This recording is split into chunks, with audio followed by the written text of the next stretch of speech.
Okay. So hopefully I'm live on YouTube and hopefully I'm live on TikTok. Oh, yeah, I look like I'm live on YouTube and I should be live on Steam. I hope so. Okay, now I just need to actually go live on TikTok where people actually pay attention to me. So, go live. Go live. Oh. Playing Sea of Stars DLC. Sea of Stars. Confirm and go live.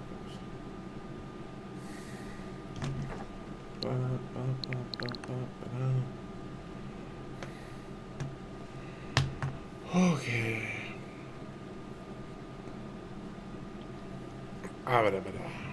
Okay.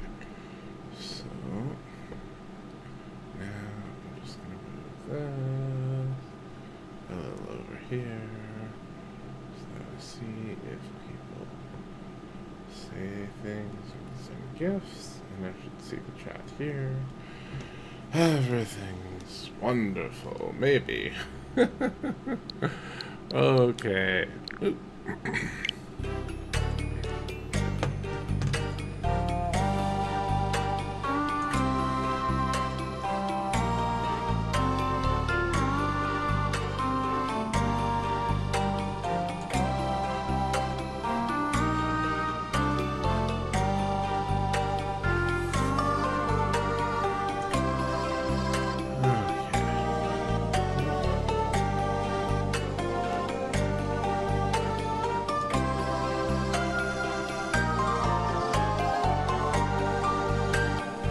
Oh, there we go.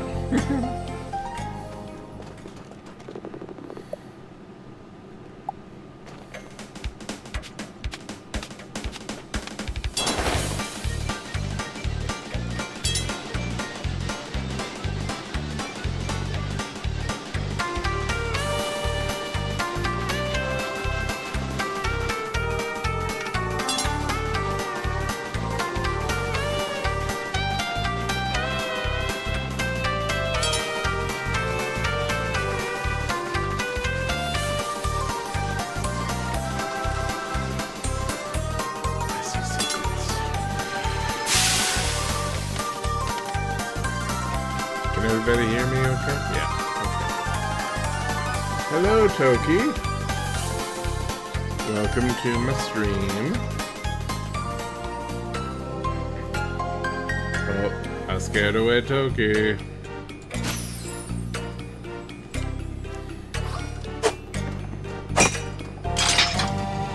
Hey, TJ. Hey, Cliff. How you guys doing? I'm playing video games.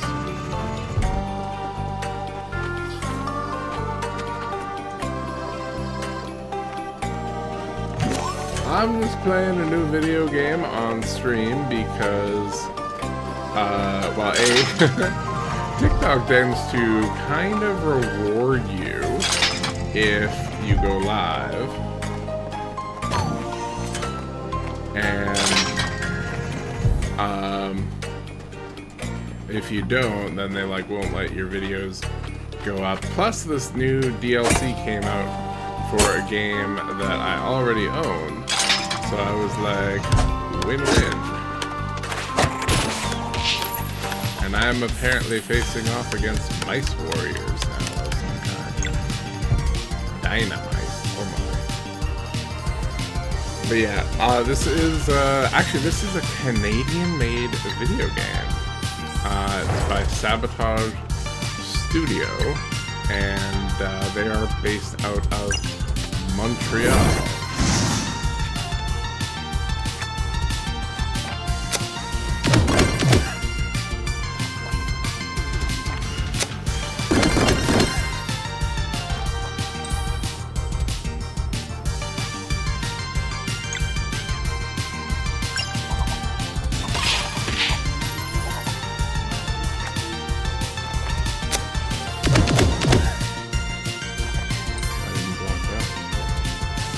thank you. What is that? That is.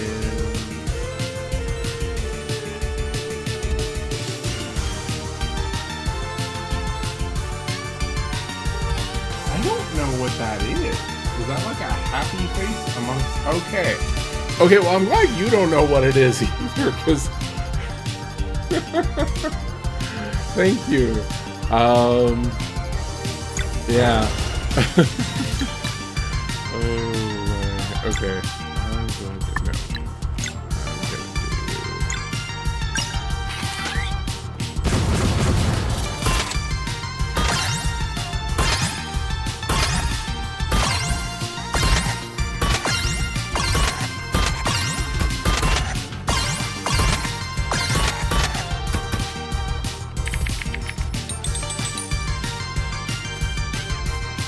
Hello, Nancy. Oh, TikTok says that I should encourage you guys to share the live. Nice to see you, TJ. Talk later.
Hey there, Angela. How are we doing?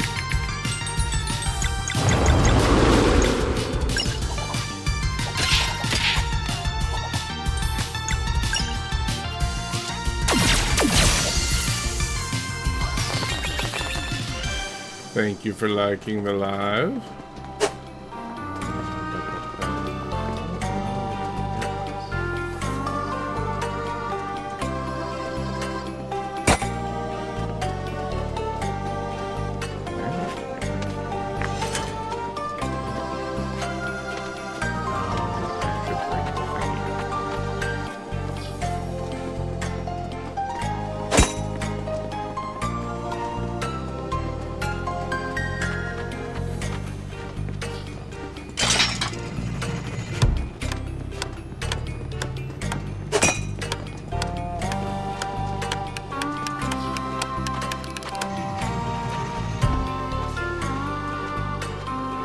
Hey Andy, Billy Joe. How are you doing?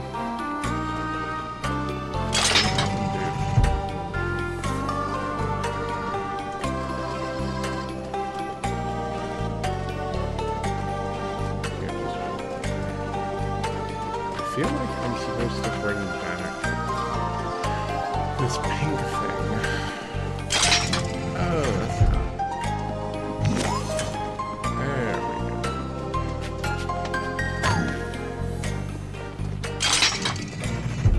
I am suspect. I'm doing pretty okay.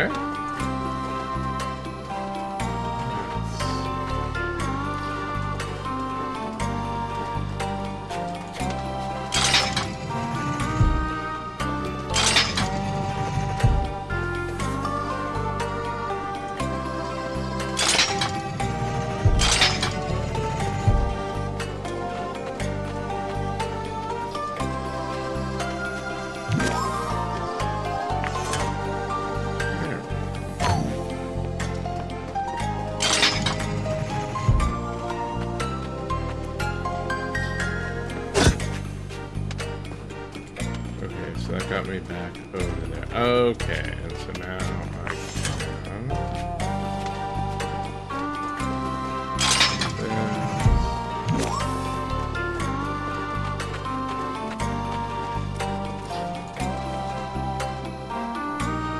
Nice to see you, Todd Valentine. I'm doing pretty good. Today has been kind of a slow day. I haven't been overly productive. I can't make some data this way.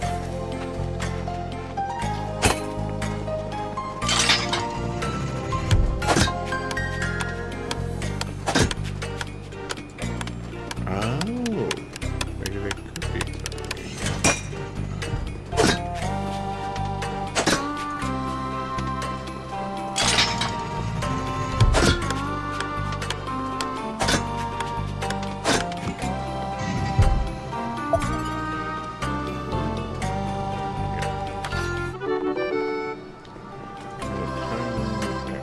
Hello, Peppy. Thank you for the what looks like a pink ice cream cone. Fun fact. I don't know if this is actually that fun of a fact, but I cannot actually eat pink things because red food dye gives me horrible migraines.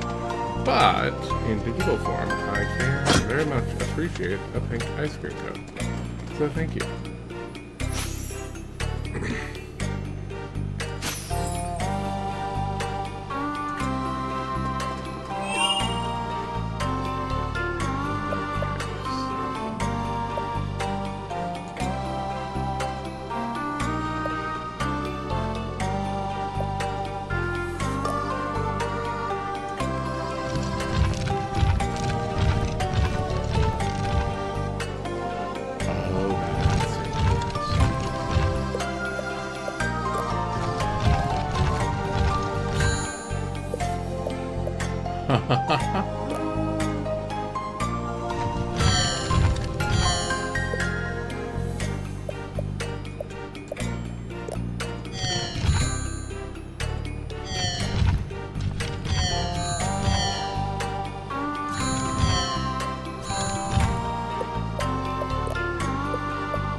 Yeah, I feel sorry for your sister, Andy, because trying to remember to, like, check the ingredients on anything that looks red is a pain in the butt, like, and I can't have, like, store-bought strawberry rhubarb pie anymore, which is, like, what's the point of even living then? But, yeah, no, it's rough. If it isn't the secret love child of Takanashi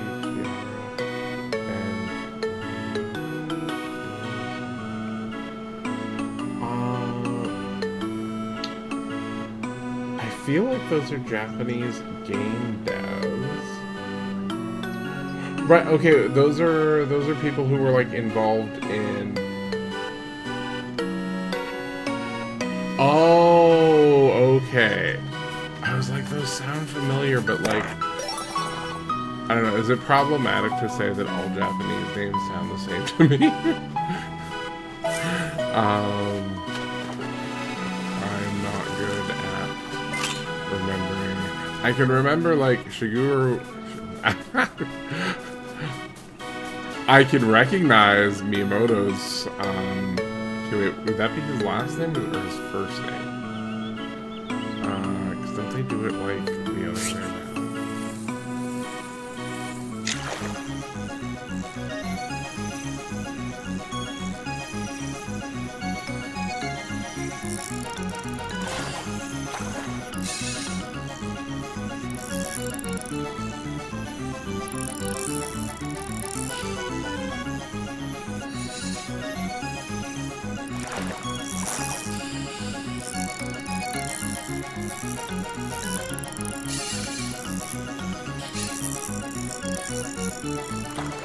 I promise I won't play this fishing game too long. I really don't love fishing mini games. I don't know why I decided it's just right here.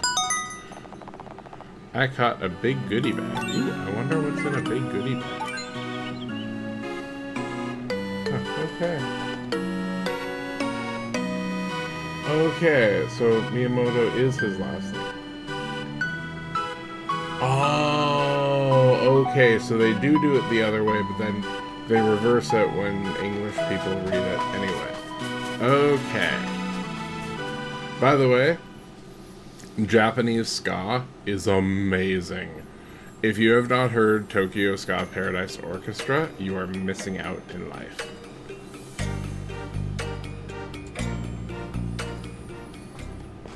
Not necessarily a huge fan of every aspect of Japanese culture. Like, that's a lot of the way that they treat gay people. Yeah, it's great. But, they do music very well.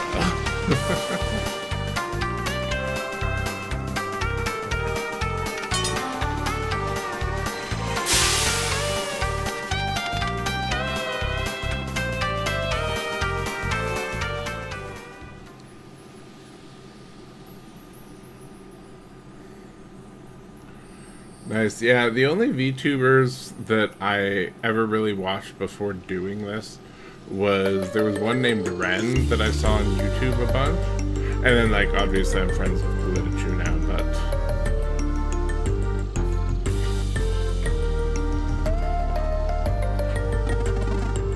I love the lighting engine in this game.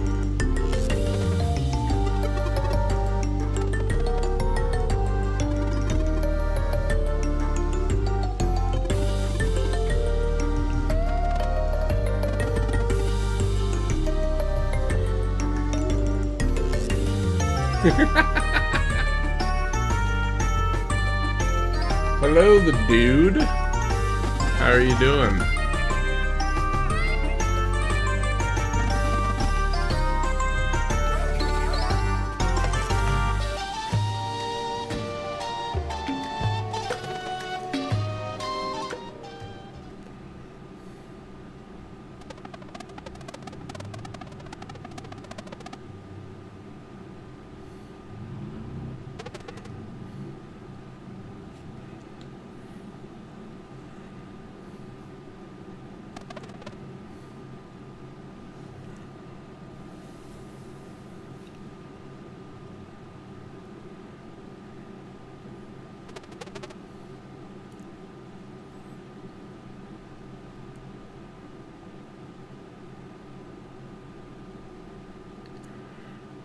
Man, they're giving these so one of the nice parts about this DLC that a lot of people have been saying is that the main characters in the base game are kind of generic protagonists, which is pretty normal for, like, the JRPG genre, though would this be a CRPG since it's Canadian?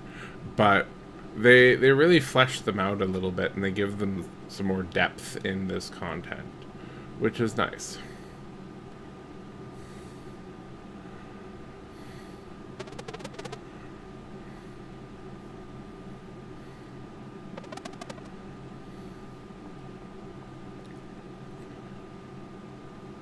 Hello, the goddess Videl.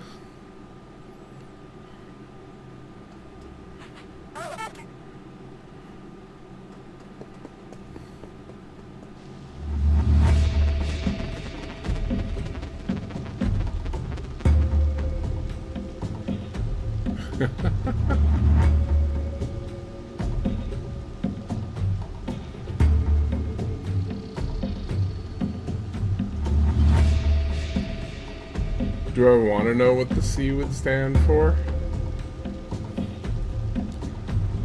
We could call it a can RPG. Or would that also stand for something? That's the problem with abbreviations and whatnot. You're controlled unless you're pretending you don't. Okay. So for those who are tuning in, or like who didn't watch yesterday's stream, the other main character, Zale, his kind of evil twin that gets pulled out in this magical clock world, is actually referred to as the Narcissus King, which I found very funny since I didn't even know that when I decided to stream this game. But his partner, what's her name, Valaire?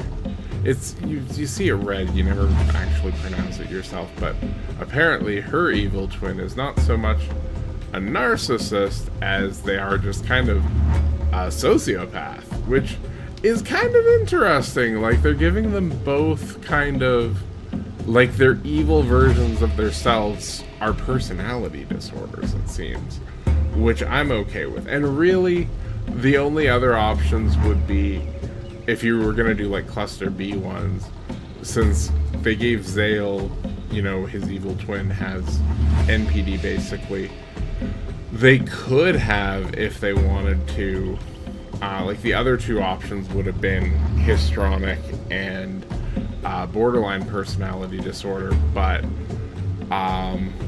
borderline would be really difficult to display, and it's less cut and dry than evil. And then histrionic would be very problematic to give to a female character in this day and age. It would have just come across very tropey. Though if they would have given her narcissism and given Zale histrionic, that would be entertaining. You do not generally see overly thirsty male villains, though actually you do get a lot of queer-coded villains in RPGs. I should continue playing.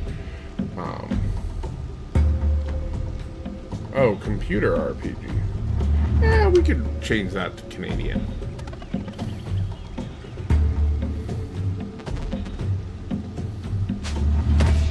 Ooh. So the Pharaoh Queen is a naughty anarchist, and Valaire is, I don't know, maybe a generic liberal? Or maybe her evil twin's a libertarian.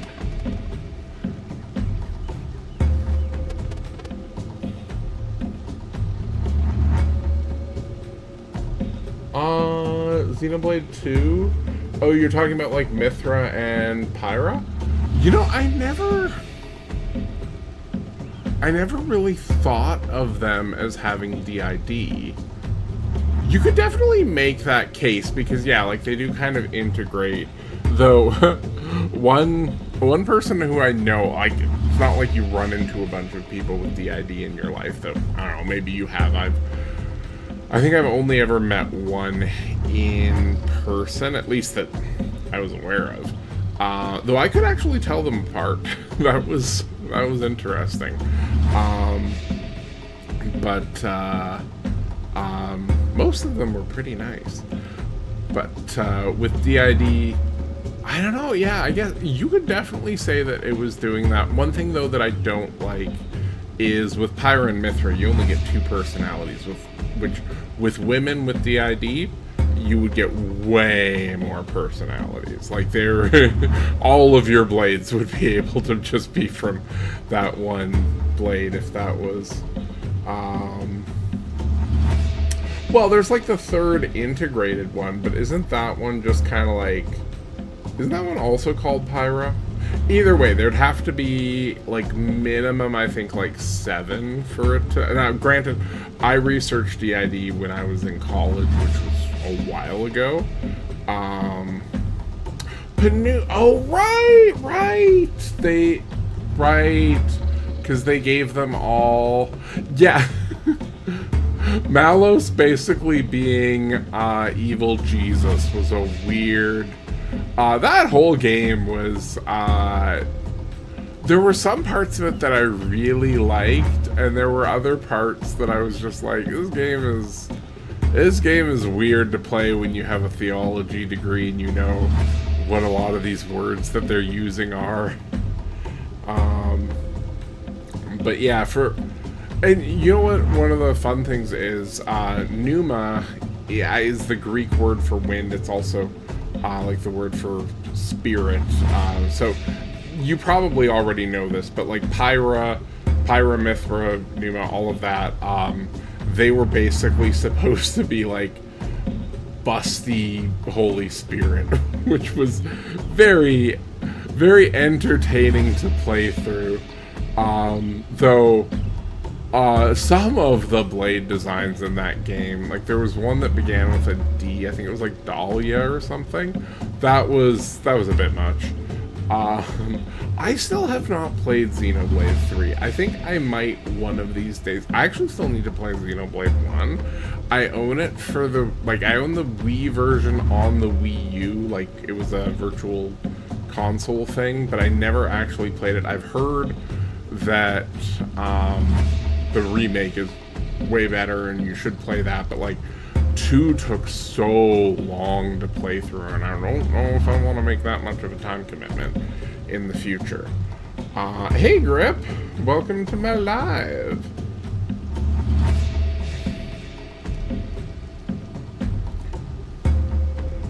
Art. Was that in Xenoblade 1 or 2? I've never seen you live. This is awesome. Yeah, I've done a few lives.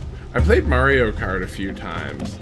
I'm trying to do a video game because I've had some where I don't have a video game going, and then if nobody's talking, it just feels awkward. And then I've had some where I do have a video game going and then just people talk and it's fine. But it's nicer for me if I can just play the video game. Also, if I kind of do some talking and then go back to playing, some talking, go back to playing, then it doesn't wear down my voice that much. So I should still be able to make video games, or still be able to make videos tonight.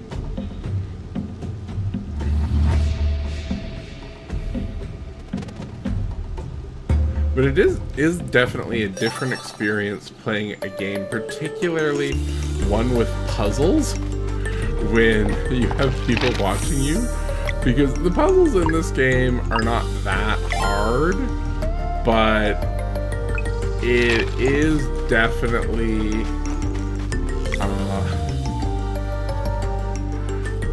it's a little bit more embarrassing if you can't figure out the puzzle right away.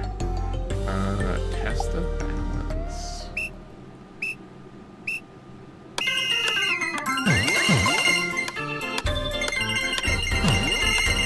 I hope I'm not expected to get all of these.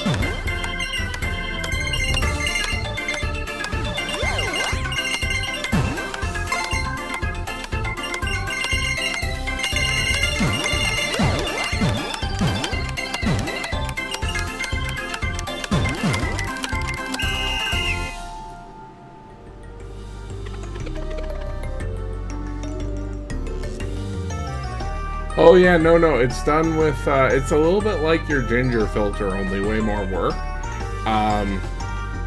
So I use a program called Adobe Character Animator that I then loop in as a virtual webcam through a program called NDI Virtual Input. And so I can, if it's something like a Discord call or something like that I can do from my Mac, I can be the chicken.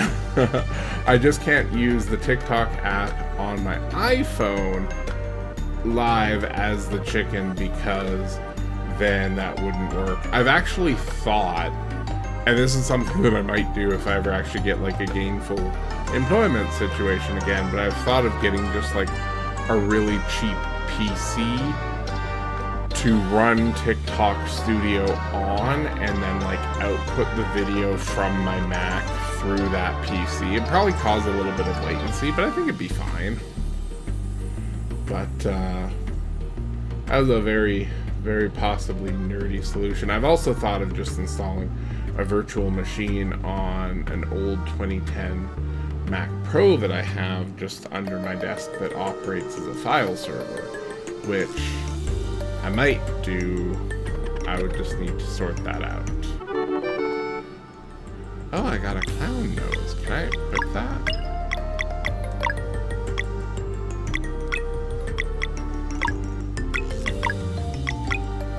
What does a clown nose do?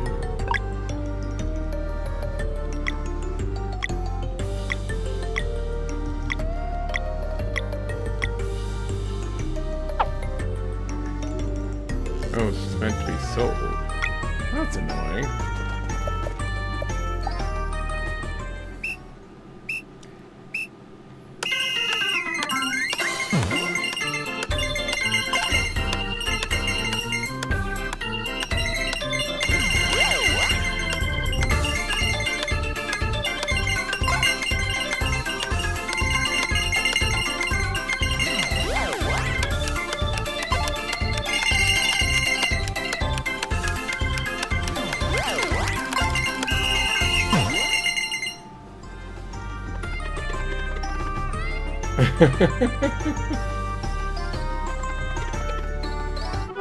Yeah, I'm a big old nerd.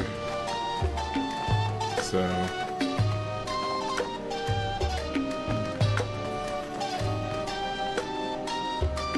Oh, that's what those are for. I imagine that's gonna get me something at some point if I find all of them, but I think I missed them. Okay, well, I'm just gonna go and move on to the next area. Good. This way.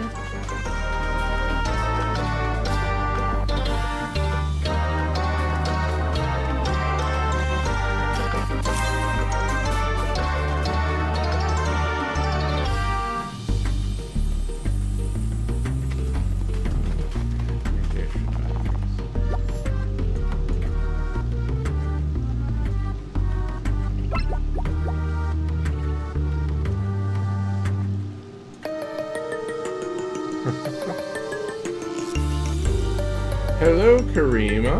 How are you doing?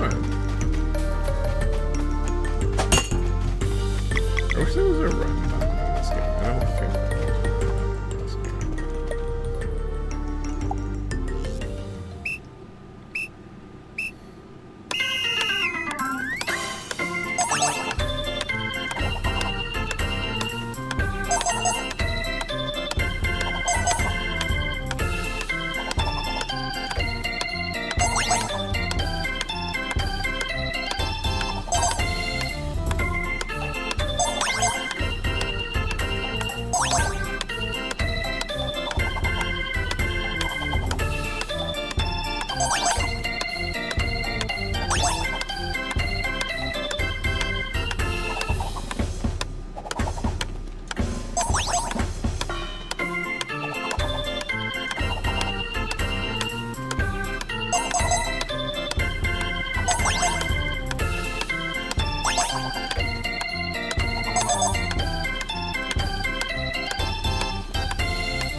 Well, I don't know if I did that well. Yeah, I got both of those. Oh, I got 3. Okay. Well, did better on that one.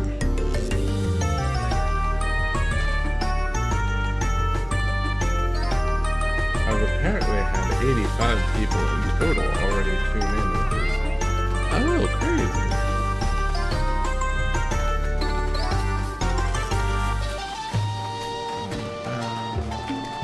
You know what, I'm just gonna double check one thing.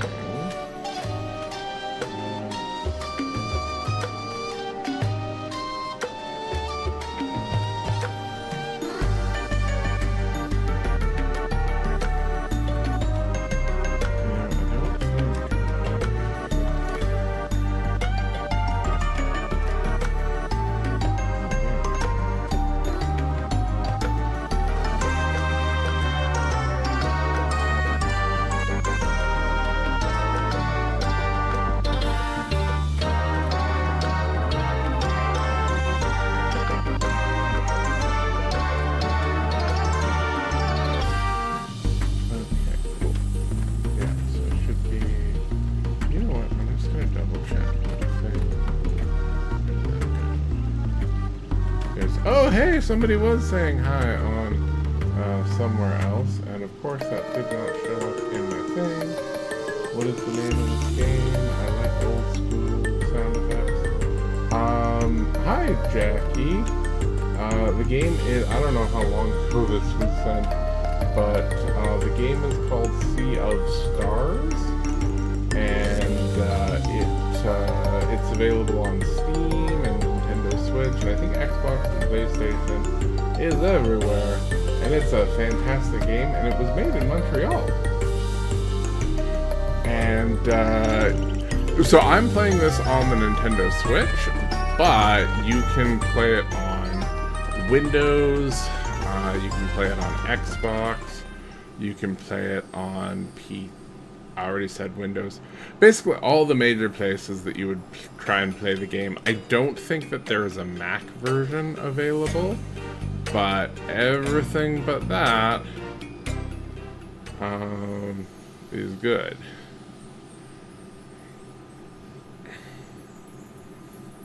Actually, it'd be great if they made this like an iPhone game. I don't know. They could probably do it. I don't know that they would want to, because that probably would take a lot of extra time, but they could probably do it. Though the thing is, making like a $40 game for iOS is kinda, it's rough. People don't like to actually pay for games on their phone. Really the only way that you get a mobile port of this is if like Apple paid them to put it in Apple Arcade.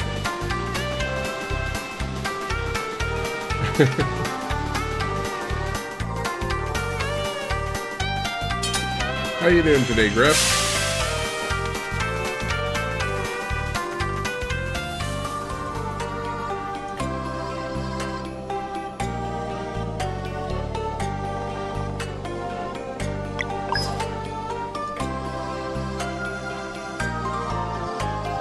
Hello, Don. How are you doing?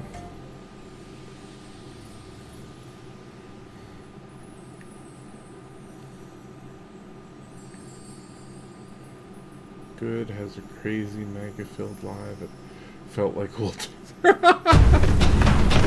I don't know how you guys manage with doing all these lives where you have people come in and fight with you. You gotta be careful. One thing, when I did sign up for a TikTok agency, because I'm trying to get a stream key so that I can just use one program to stream instead of two. But one thing that they told us is, like, if people say dumb stuff while you're streaming, like, you can't, like, lash out at them, or you can potentially get your account banned. But yeah,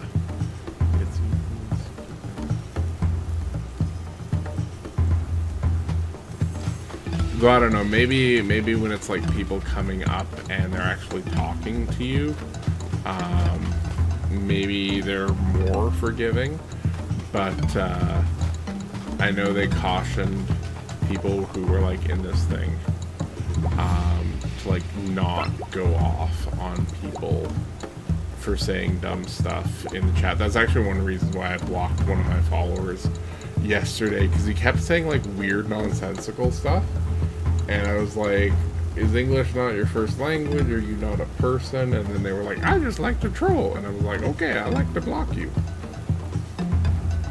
All I do is laugh though. I didn't have anyone in the box today.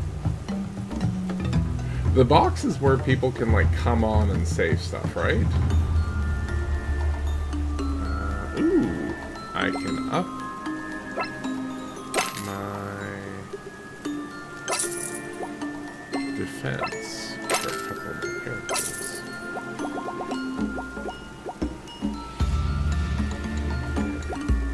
Let's try and sell these clown noses.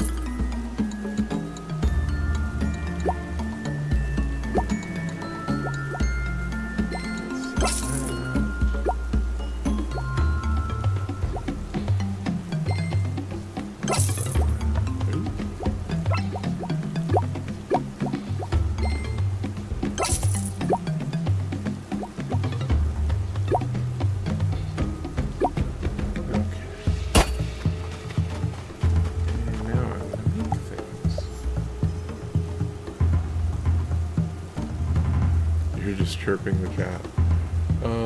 You know, I have thought that it would be fun to like make a chirping video with you, though I don't know how well I would do it. It might be fun to do as a collab someday if you went for it. Let's see. Ooh, this one would be good.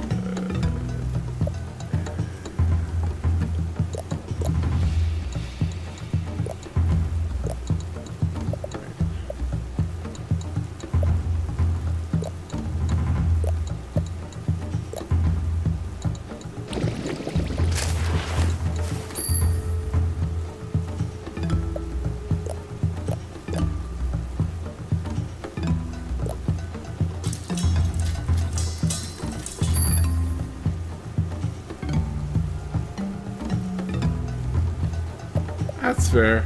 I mean, you could always just, like, send me a freestyle one, and then that would give me something to rip off of. Or, rip off of. I'm gonna rip you off. I mean, that's what a lot of content creators do. No, I could riff off of that, and that actually might make things easier.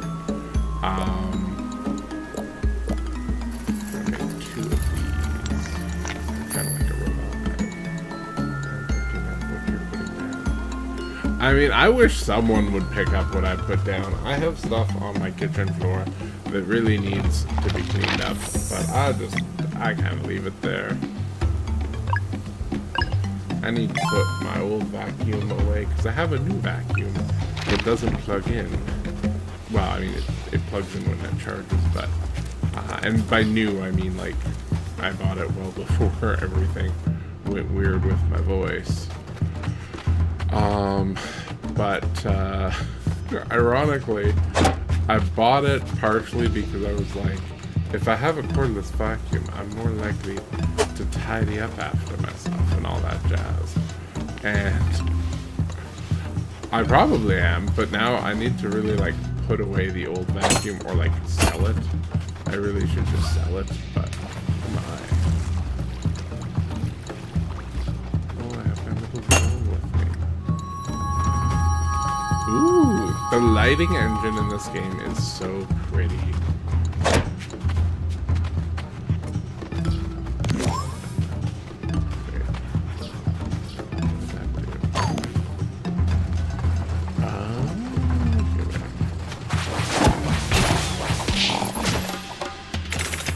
Combat against something. Hello, Judy. How are you doing? And Katrina? Ooh, the battle music is a little bit different here.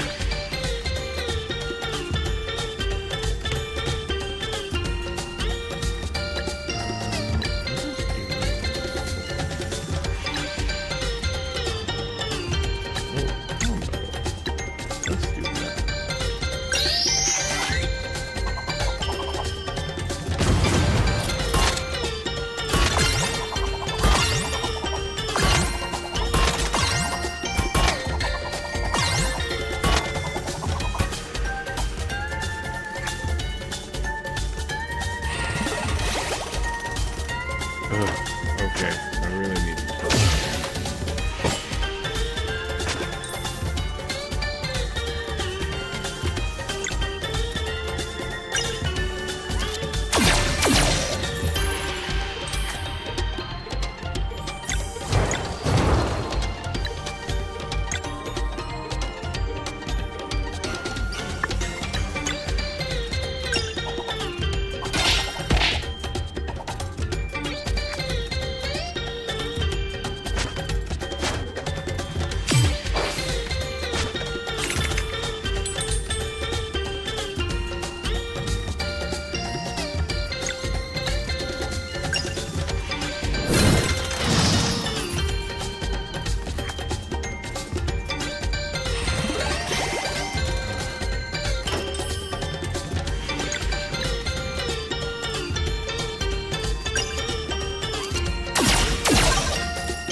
We broke down and got a quarter Dyson like 4. Yeah, so I got a really good Dyson.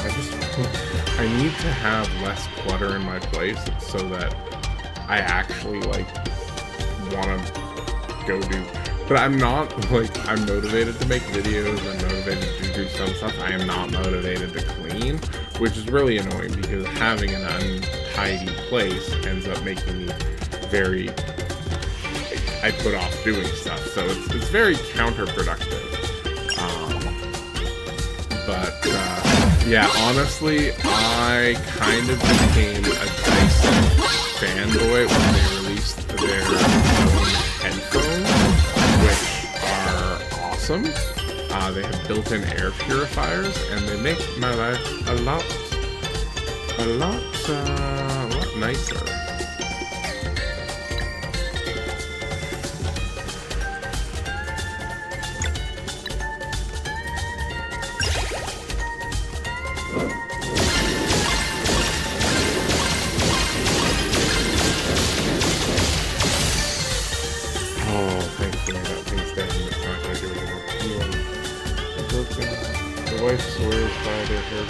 Yeah, they make really, really solid products. I know, though, if you go on Reddit, it's largely people complaining about, like, their device not working, and then you've got a whole bunch of people saying, like, nothing they make works well. But, I think that's just the echo chamber of the internet where, like, yeah, people sell millions, or a company sells millions of devices, and of course nobody goes online to say like, hey, mine's still working great. You're much more likely to get people to come on very upset that their expensive device doesn't work. Like, you get lots of people who will act like Apple devices aren't some of the most reliable devices made and whatnot, and like you can go on the internet and you can find like people claiming that their products did like the weirdest things, and a big part of that is just yeah, if you have a lot of people with that would have been nice to have a while ago.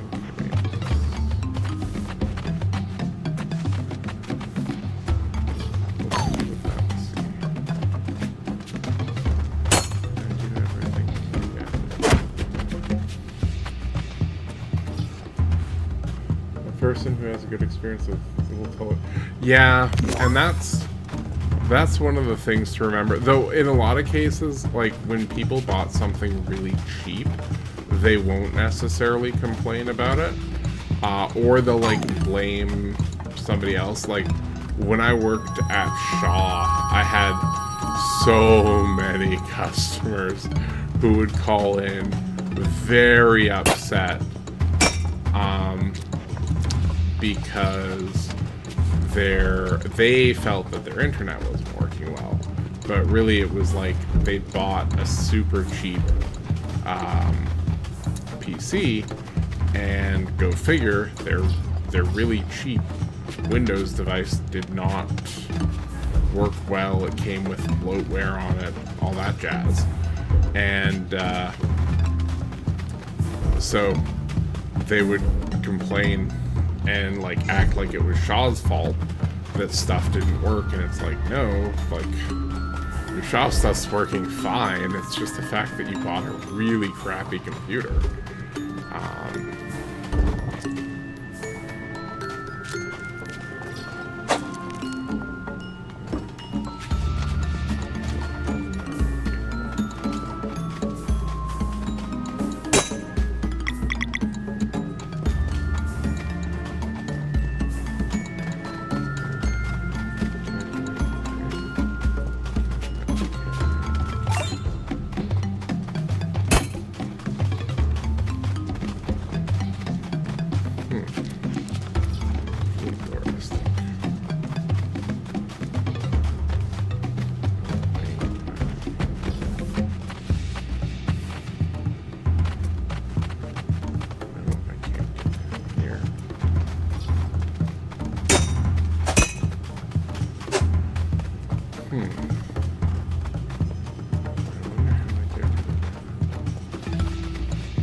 You have fun at dinner, Grip.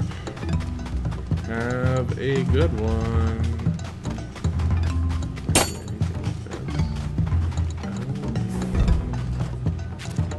Huh? No.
For sure, for sure.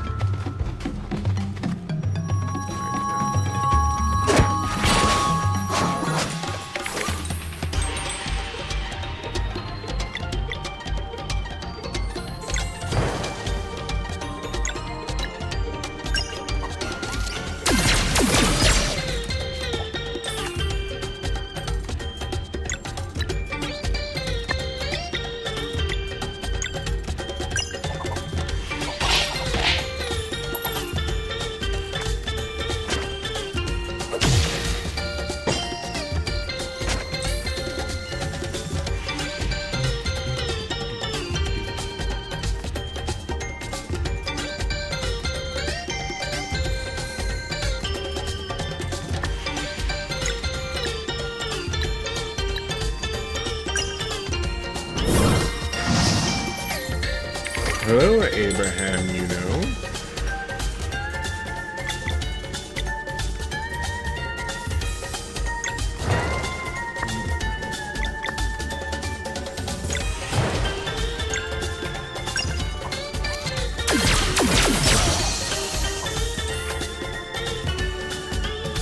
Thank you for liking the live and for the flowers. A man who brings me flowers. I feel spoiled.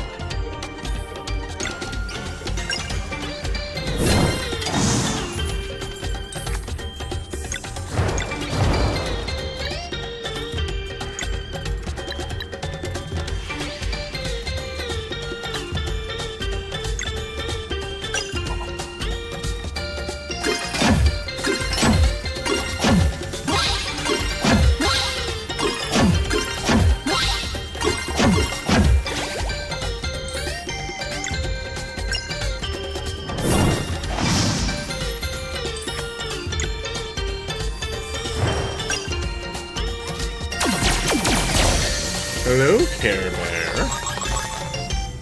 Welcome to the live.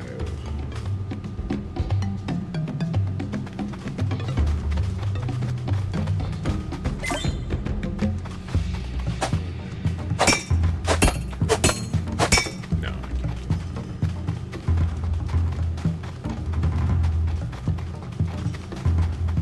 There's gotta be a thing that we can swipe into the center.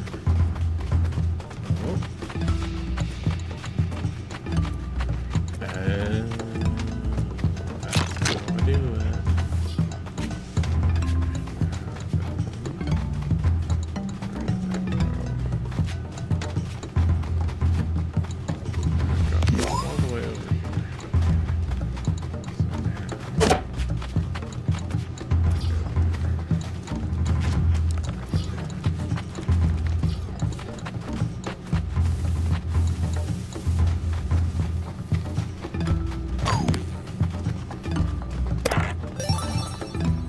Ooh, I can make milkshakes.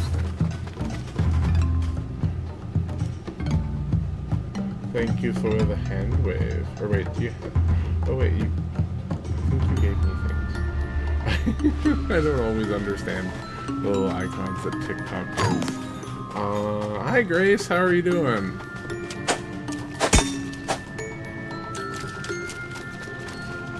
You feel like a...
Did kill them.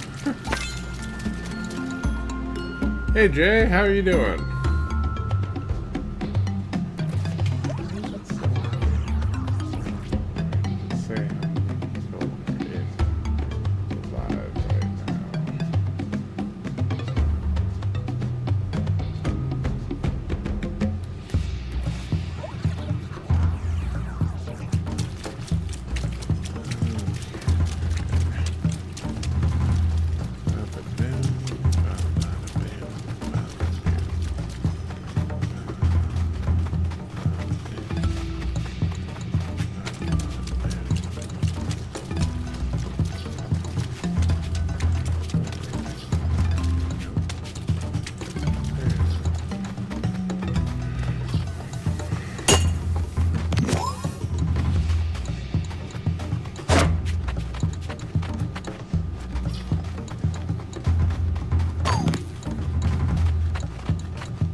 Hello, Anissa.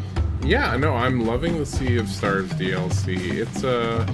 It is a fantastic game. I played it. I was one of the backers.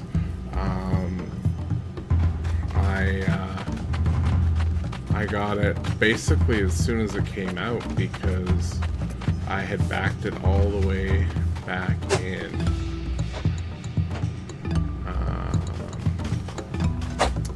Okay, so I can't do that. Oh, there we go. Oh, that's fun.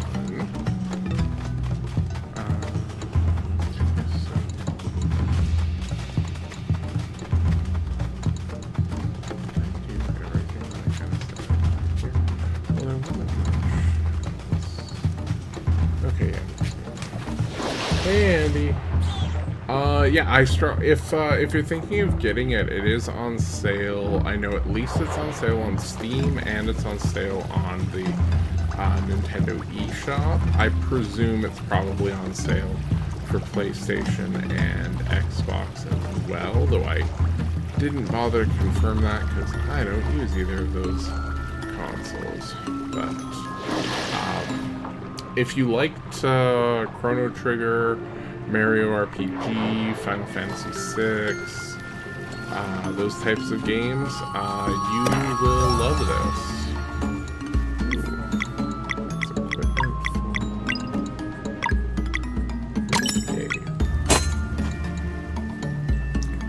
So it's most of all a turn-based RPG, but it's not just turn-based combat, because that would get kind of boring. So it's got like a mixture of like overworld puzzles and you know, story. Like, I mean, most games have stories, but yeah. So like, there's a mixture of puzzle, story. There's also like, as you can see, the overworld is a lot more engaging than a lot of RPGs. Like, it's very like up and down, and you've got this like grappling hook mechanic that you can use to kind of give yourself some forward momentum to certain locations. So it's a turn-based RPG, but the quote-unquote dungeons are much more involved, and as you can see, like, I'm gonna get a bonus or like some extra damage on that guy because I hit him with the grappling hook, so I kind of pull him in,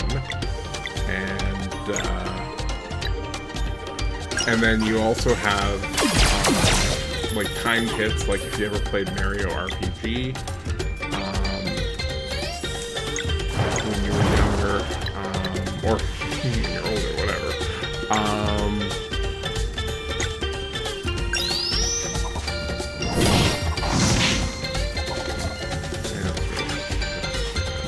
Anyway, but yeah, it's a very, very engaging turn-based RPG.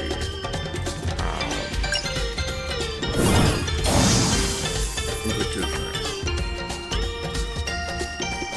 I've always been more of the old school PlayStation console gamer. I haven't played much in the last few years. I love Final Fantasy. Yeah, okay, if you like Final Fantasy, you like Chrono Trigger, like specifically the Super Nintendo Square Enix games, this is very much the game for you. There's another really good indie RPG that came out, ironically, around the same time, called Chained Echoes, that's also quite good. I would sooner say, like, if you haven't played a turn-based RPG in a while, I would sooner do Sea of Stars just because it's not as long of a game. Chained Echoes is, honestly, by the time it was over, I was shocked that it, like, kept going, because it's just, for an indie game, it is an involved game. It honestly felt kind of like, in some ways, more like a Blade game, even though, like, it was made by, like, one guy. both are great games, but like Sea of Stars is just a really special game. Also Canadian. I don't know. I was born in the same year as the original Macintosh.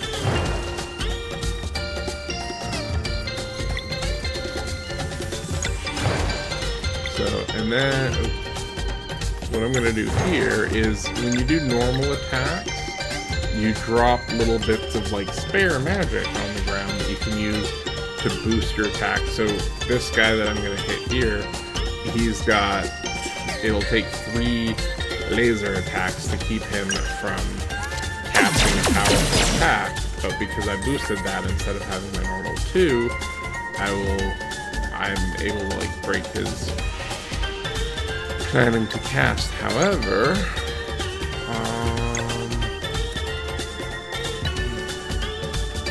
let's see, I don't think that I'll be able to. Yeah, I'm just thinking that guy. So he's still in his silly healing. They really love him.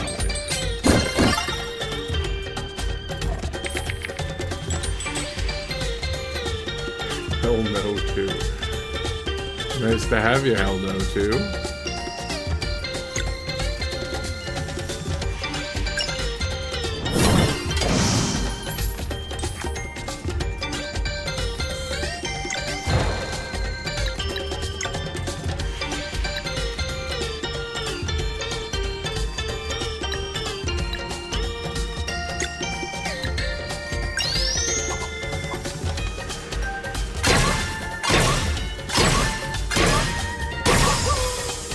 Sweet.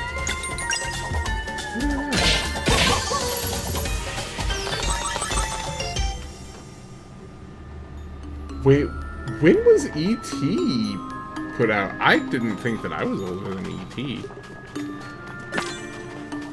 Okay, so I'm gonna have to drop down to there to get through. Ooh. Not for that, no. It's probably for artificer. There we go.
That's the nice part about video games. Unlike life, if you need a key, you're gonna eventually get a key. See, there's the key. In life, people don't just give you keys. You have to earn them. Or, well, in a lot of cases, you don't have to earn them. You just have to be, like, born in the right spot. It's a whole thing.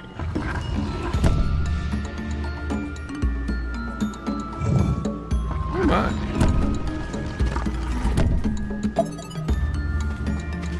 I was about to say, who would have built the whole thing, but you're supposed to be in this, like, magical clock world thing, so I know who would have built that.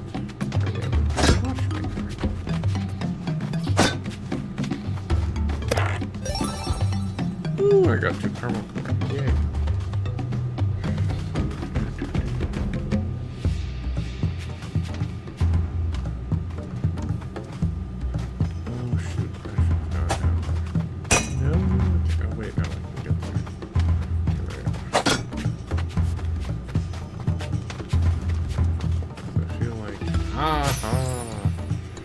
can be a little puzzle thing.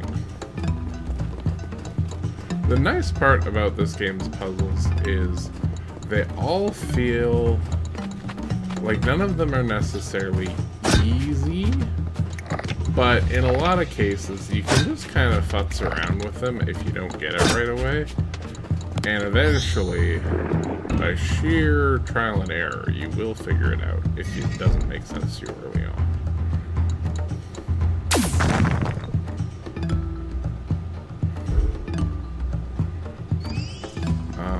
Okay. What was I supposed to do there?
Was that what else it was supposed to be?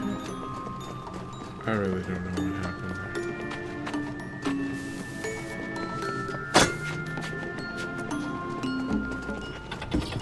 Oh, hey, it was. Okay.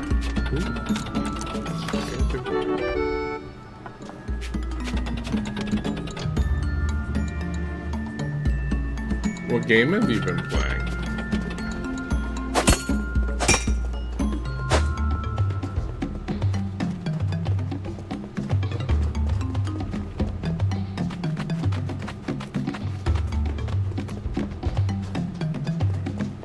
I'm sure you can eventually beat the boss of your game. Game bosses are generally meant to be beaten.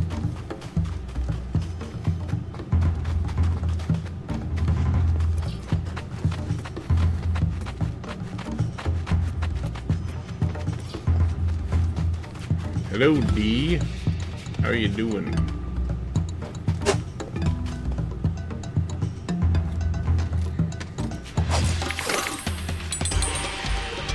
Okay, so...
Fantasy 10-2 remastered, mostly because I want to get 100% to get ending.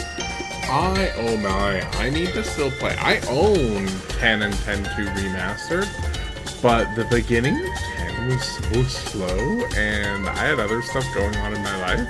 I need to actually finish playing my game. That sounds so bad to say. Honestly, like, I'm a much bigger fan of the Super Nintendo Final Fantasies. Although I did quite enjoy 9 and eventually 7. Yeah, I definitely did not play 7 when it was new.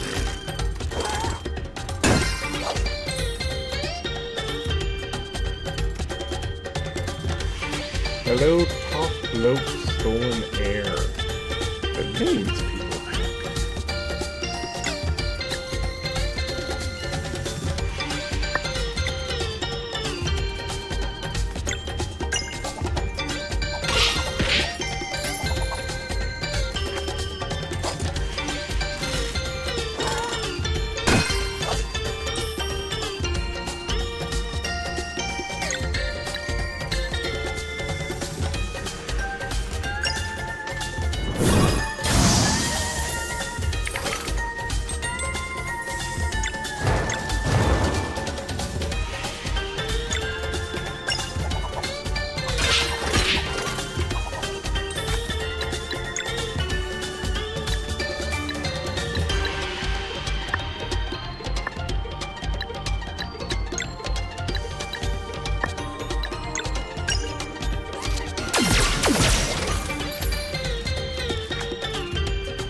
Hello, James Campbell.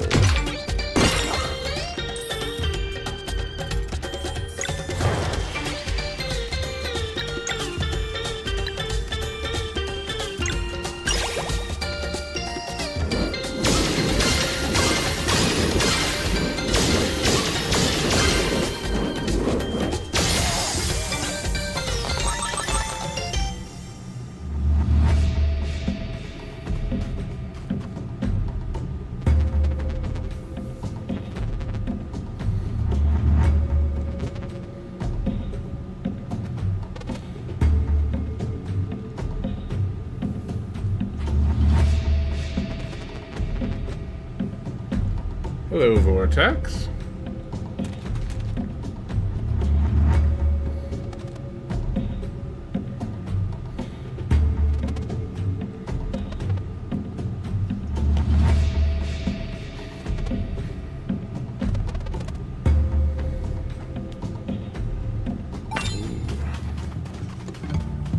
Hello, Blue Control.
Hey Jay, thank you for liking the live. I appreciate that. Always helpful.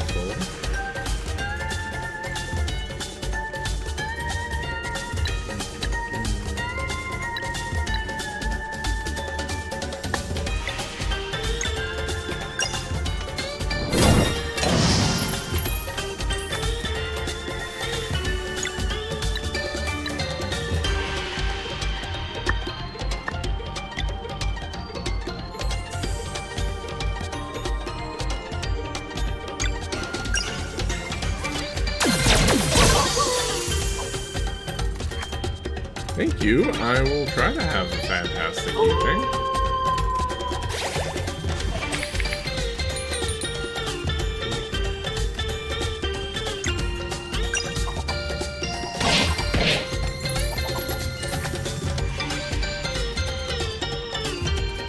Hello, Erica Talk. Or Exo.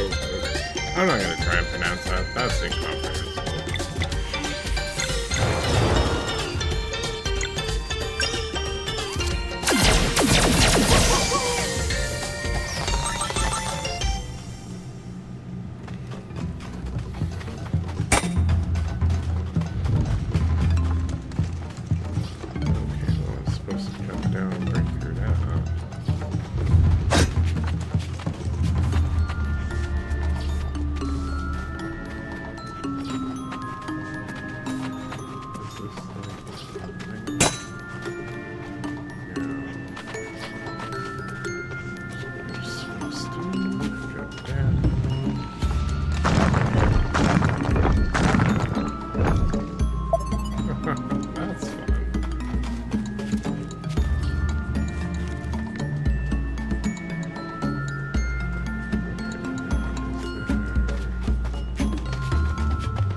Thank you for the heart thingy.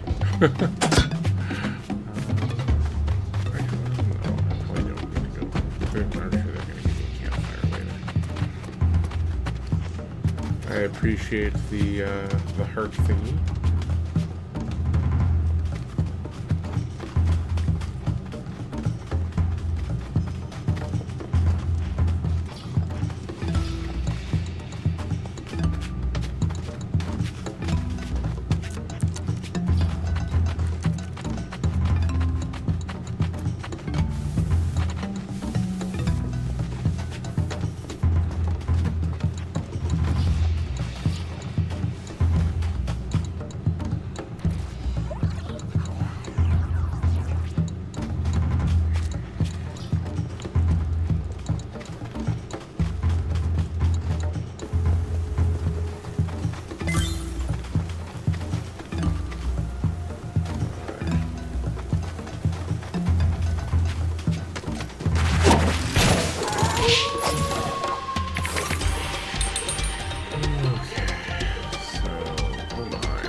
Have a great night, Jay. Bye. Thanks for dropping by.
Hello, I assume that's Ontario Canadian Mom.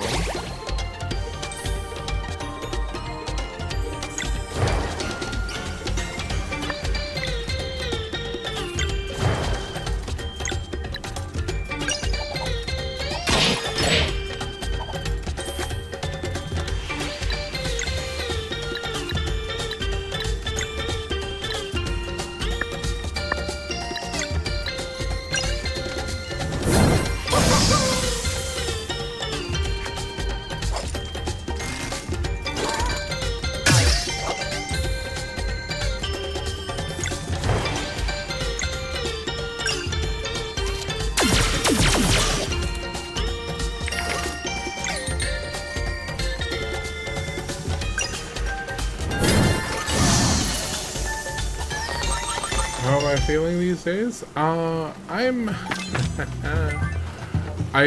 That's quite the question. In terms of mood, I'm doing okay because I'm playing a new video game. Well, DLC for an old video game, or not that old, but a video game that I very much like. So in that sense, I'm good. In terms of pain and whatnot, I haven't been talking a ton, so not painful. A little bit stressed because I don't totally know what's gonna happen with things, but we'll see how things go.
Yeah, I'm glad that my spine is generally pretty okay.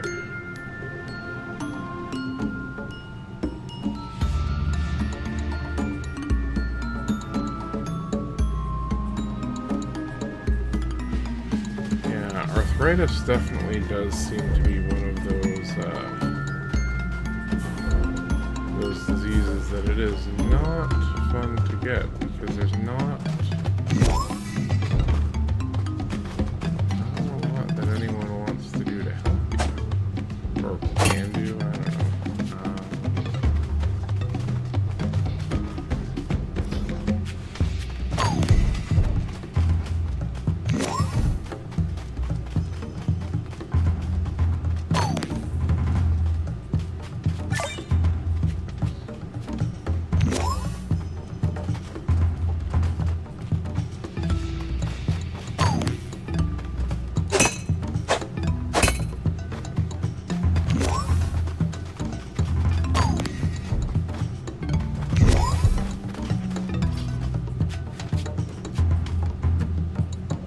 Yeah, that's, I'm glad he's doing as well as he can, but, man, that's,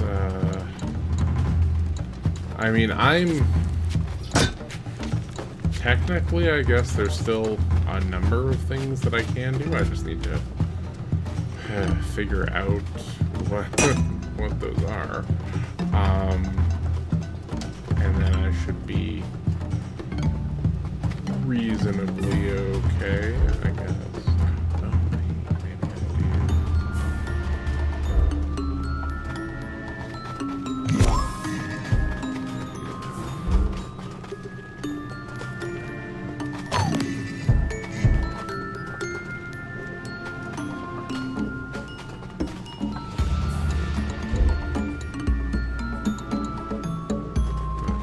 that stuff there.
Hardest thing for parents to watch your kids suffer. Yeah, I can appreciate that. I don't even like watching my parents suffer. I can't imagine what it's like when it's your kid. I mean, heck, it's also bad enough just me suffering. Although I feel like it's easier when it's you suffering, because then you know exactly how bad it is or isn't.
Oh no.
Hey Penguin, how you doing? Long time no talk.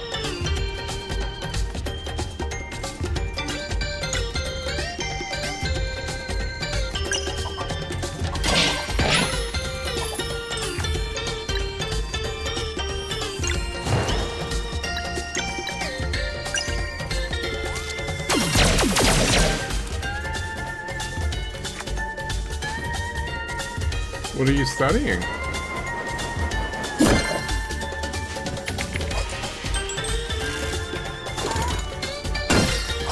That's just like normal school.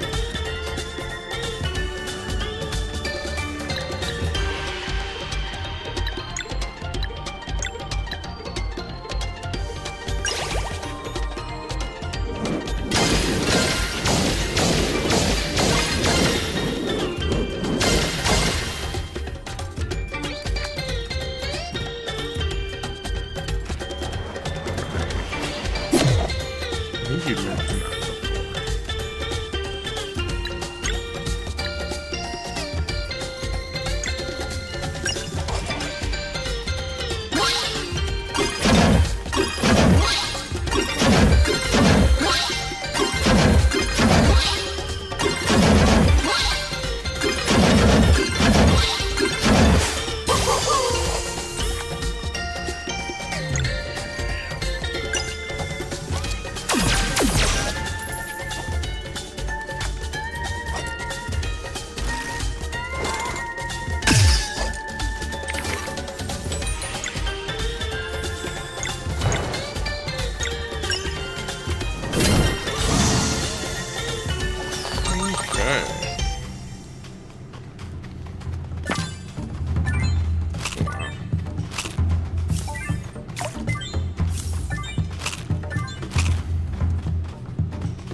Is Ozzy Osbourne still alive? I guess I don't ever remember hearing that he died, but he just kind of feels like the sort of person who should probably be dead by now. I hope that doesn't offend anybody, but I just...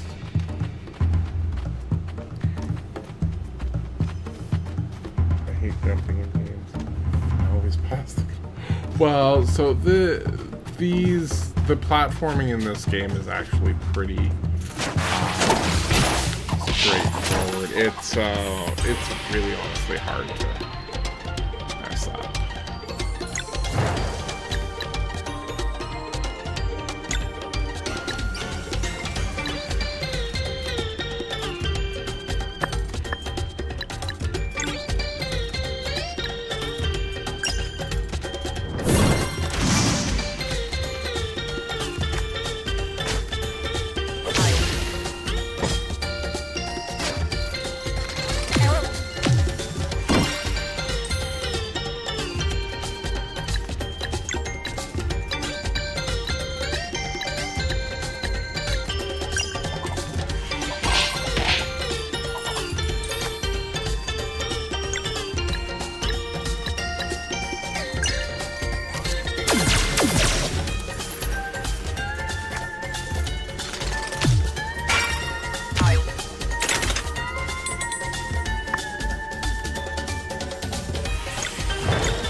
do it backwards? I think I might have done it backwards.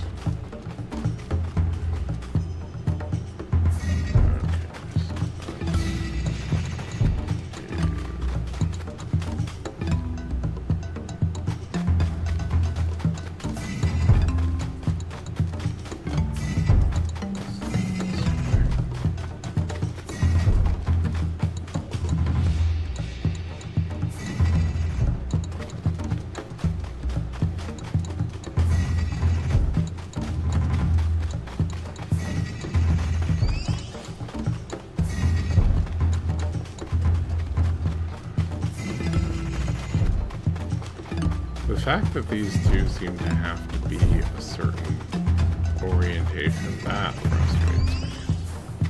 I feel like this puzzle was needlessly confusing.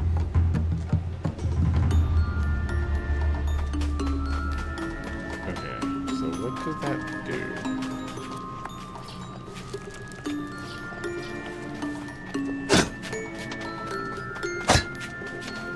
That literally did nothing.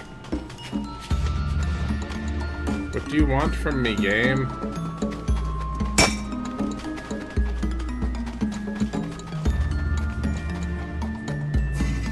Oh, boy.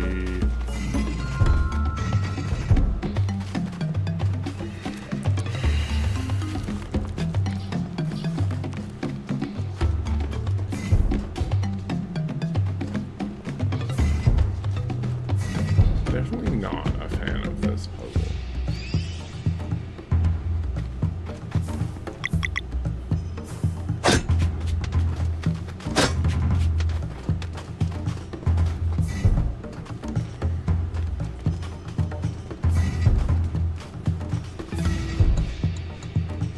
Okay. And now they're gonna give... Oh. Yay, now I have to fight bad guys after that. Or maybe I don't. That's funny. Those guys are annoying. I don't really want to fight them.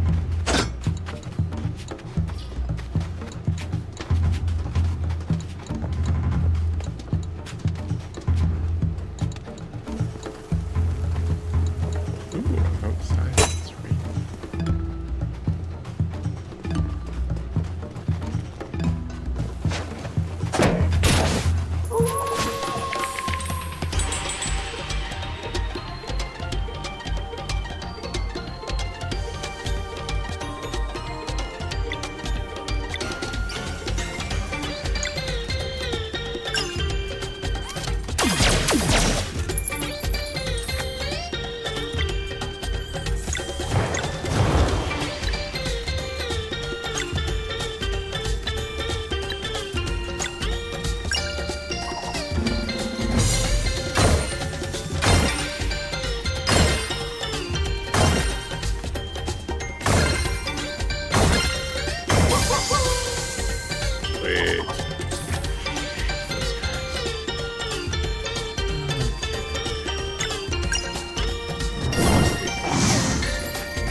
The DLC is so good.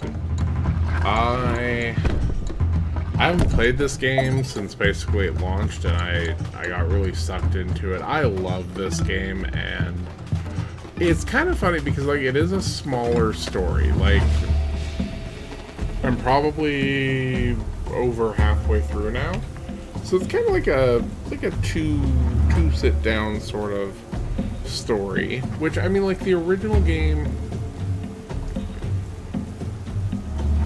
it was longer, definitely. Like this is probably, I would say,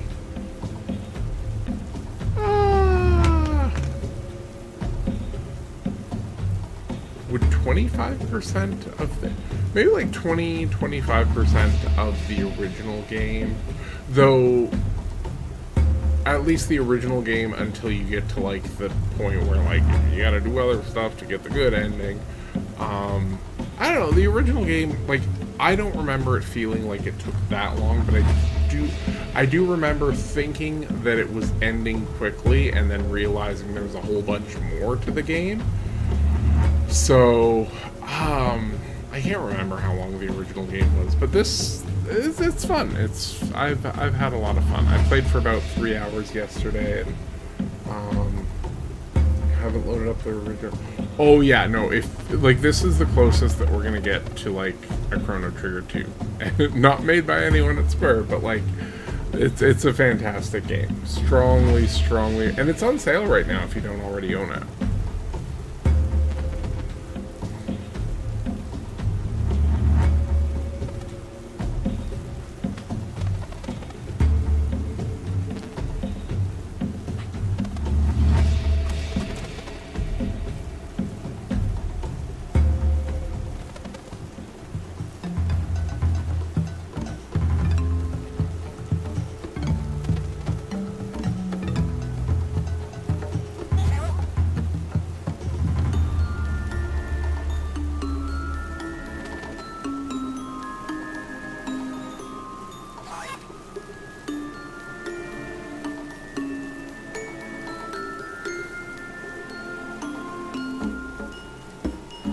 Oh yeah, I don't care what's in your backlog, this should be the next game you play.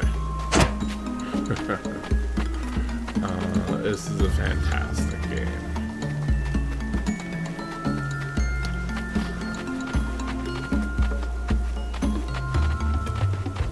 Though I will say some of the puzzles kind of are frustrating.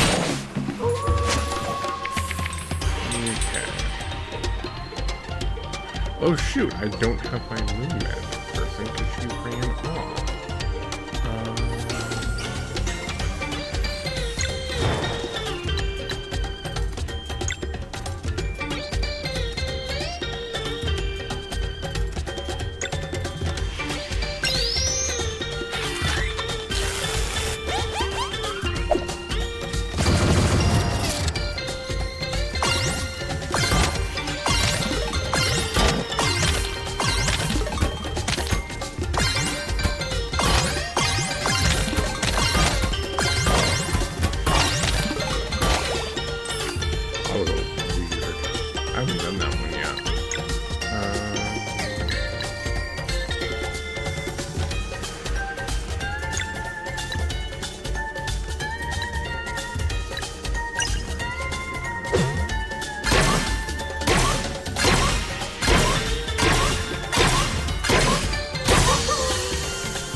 I really wanted to kill the guy in the middle because you don't. But he turns the other two into stronger enemies that are very annoying.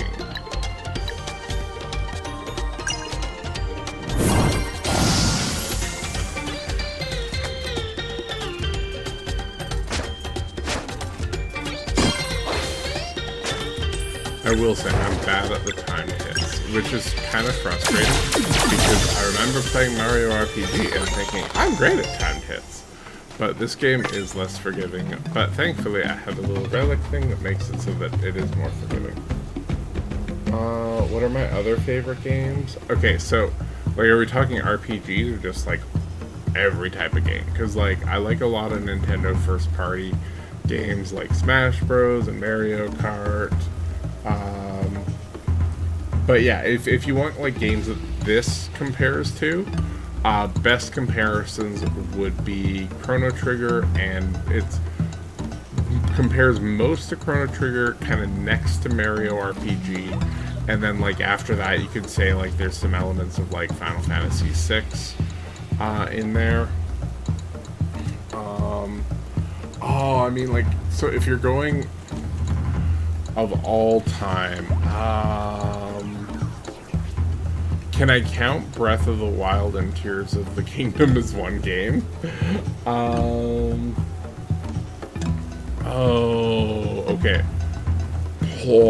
I don't...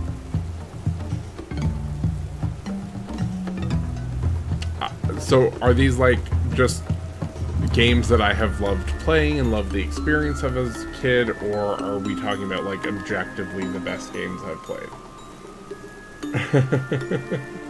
So, like, if we want to talk meaningful games for me, one of the first games that I ever really loved was Mario 3. As a kid, I loved that game, specifically the number of power-ups available. I've honestly always been kind of annoyed at Nintendo that they've never done a game that had as many power-ups as Mario 3 again. If we want to talk about other games, I absolutely loved the early Mega Man X games, like X1, X2, X3. I could probably still, like, muscle memory my way through X1. Ooh, I'm at a boss. So yeah, specifically X1, though I also loved X2 and X3. They were great. I played X4 on the PS1 when I borrowed a friend's, and it didn't quite have the same magic to it. Funny fact, X1 was one of like the first games that I played that wasn't a side-scroller. So I kept trying to jump on the enemy. Again, I was a kid. I was in like grade 4 or 5. I remember I kept trying to jump on the enemies and I wasn't damaging them. I was getting damaged, and I was like, this game is wrong. Then I realized I was supposed to shoot them. So I do love the Mega Man X Super Nintendo games. I've been called a blasphemer because the only Mega Man... I've actually still never... I should download Legends and play it. I haven't heard great things. But, yeah, other... I also, like, The Legend of Zelda on the Super Nintendo, I have... Like, Link to the Past, I have so many fond memories about that game. It's actually funny, as a kid, I played that game a whole bunch. I got pretty good at it, though, like, again, I was a kid, so it took me a long time to beat that game. And then later, after I'd, like, learned all the ins and outs of it and whatnot, I actually walked my dad through playing it. It's basically one of the only video games that we ever, like, played together. And I still, to this day, don't know how much of it was he actually needed my help and how much it was just he enjoyed doing it with me. I think it was a little bit of A and B. Yeah, and then, like, getting up to the N64, Mario 64 was so ahead of its time. Same with Ocarina of Time. Though, I remember being like, Ocarina of Time is wrong. Like, none of this stuff lines up with the Super Nintendo Zelda games. Of course, I've never played any of the... I played a little bit of Zelda 2. But I was just like, this is a bad game. I was very young, and I mean, actually, a lot of people still really don't like Zelda 2, but I've never really got into it. If we want to go with, like, RPGs, I think Mario RPG was the first RPG that I ever played. That kind of, like, introduced me to the genre, and that one's still a masterpiece. Though if anyone's going to play it now, get the Switch version, because it's, like, it's the same game, which is so much nicer.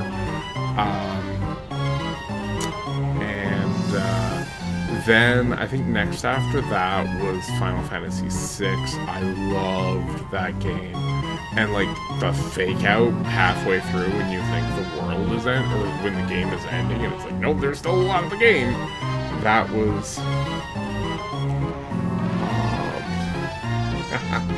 well, like Zelda 2 did have those RPG mechanics, like leveling and stuff like that. Though actually,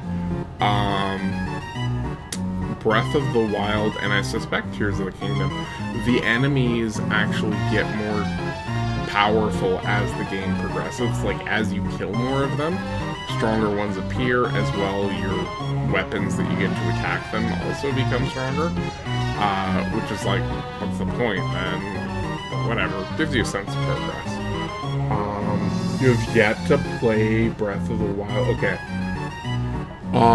If you're gonna eventually play them, get the Switch 2 versions when they're out, because just the game will look better and you'll have better frame rates and stuff like that. Though, like, I mean, I played Breath of the Wild on the Wii U and it was fine, but particularly like loading stuff, definitely play Breath of the Wild first, because like Tears of the Kingdom builds on top of the map of Breath of the Wild, so you definitely would not want to play Tears of the Kingdom first.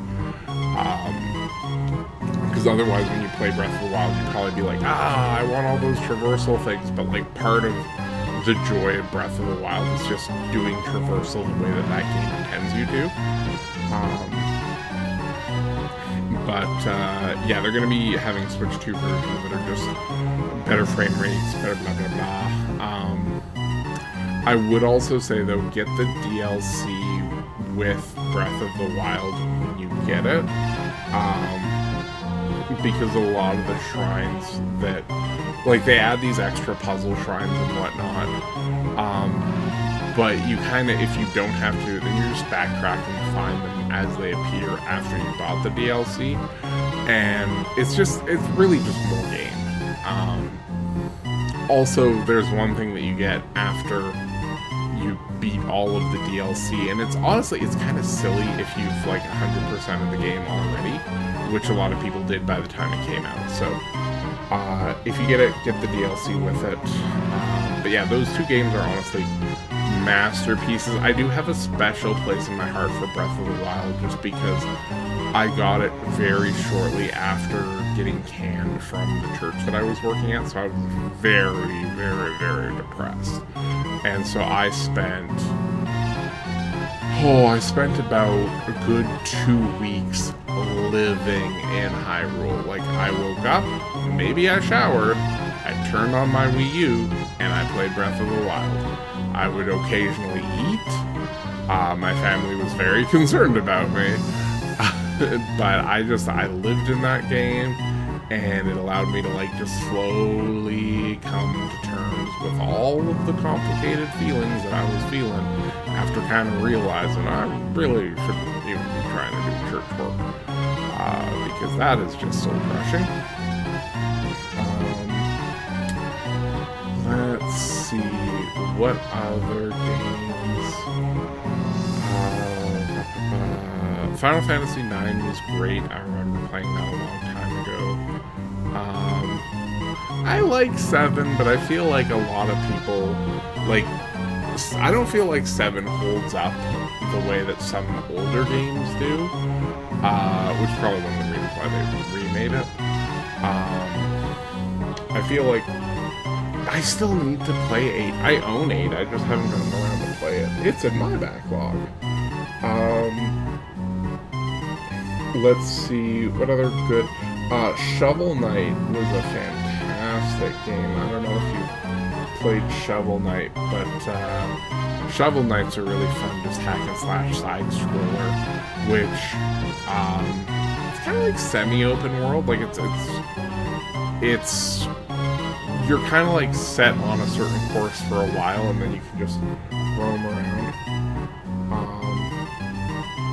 Shovel Knight is great. Hollow Knight was what I was talking about, but I do love Shovel Knight as well. But yeah, Hollow Knight, one of my favorite memories is kind of just exploring the world, kind of probably going off the track of where it was supposed to be. And then I defeated one boss, and after you do, you can like break through the floor, and then you have the option of basically tumbling into not quite like the end of the game, but like a much more advanced area. And it was basically either claw my way out of there or delete my save file. It was... So, yeah, when I was playing Hollow Knight, very early on, I accidentally stumbled into Deep Nest, and that was one of my absolute favorite gaming experiences. Just because, you know, it was almost like, you know, curiosity kills the cat. Like, they let you just, but